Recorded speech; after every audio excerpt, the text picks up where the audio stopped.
Je ne sais pas si cette maison existe encore. Je devais passer 8 jours chez Madame Besveller et j'y suis resté 12 ans. J'ai décoré tous les murs et il est possible que la maison n'existe plus et même que les moyens de transmission n'existent plus et qu'on ne puisse pas vous projeter mon image. Mais enfin, j'espère être tout de même devant vous à l'état de fantôme, mais je ne crois pas à la mort. En 1962, Jean Cocteau s'adresse à nous, téléspectateurs de l'an 2000. Il nous quittera l'année suivante, le 11 octobre 1963.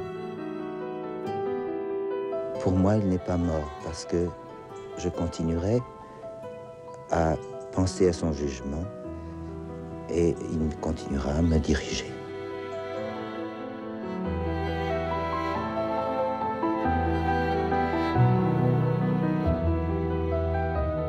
« 50 ans plus tard, Cocteau l'inclassable est encore un symbole de liberté et de modernité et inspire toujours notre imaginaire.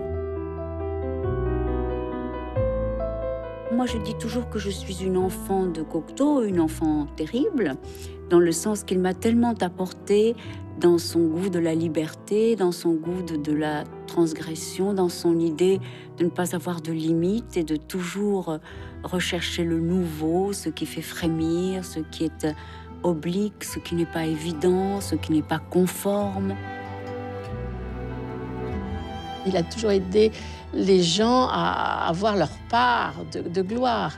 Et ça, c'est quand même rare et précieux. Enfin, c'était quelqu'un qui aidait et qui n'utilisait pas.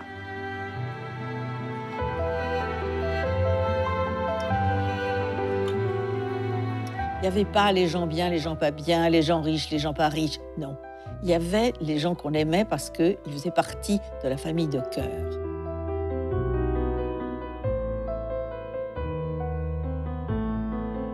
Le Cocteau moderne, il est en passe d'exister parce que c'est un pionnier.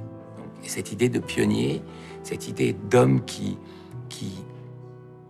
va vers 1000 territoires, qui les explore avec talent, c'est extrêmement rare.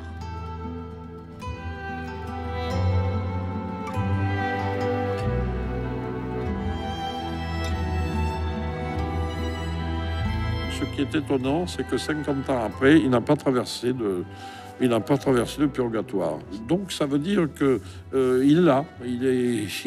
on ne peut pas l'éviter. Vous savez, il y a eu à une époque, je crois à la mort de Cocteau, certains journalistes ont dit, eh bien c'était le siècle de Cocteau.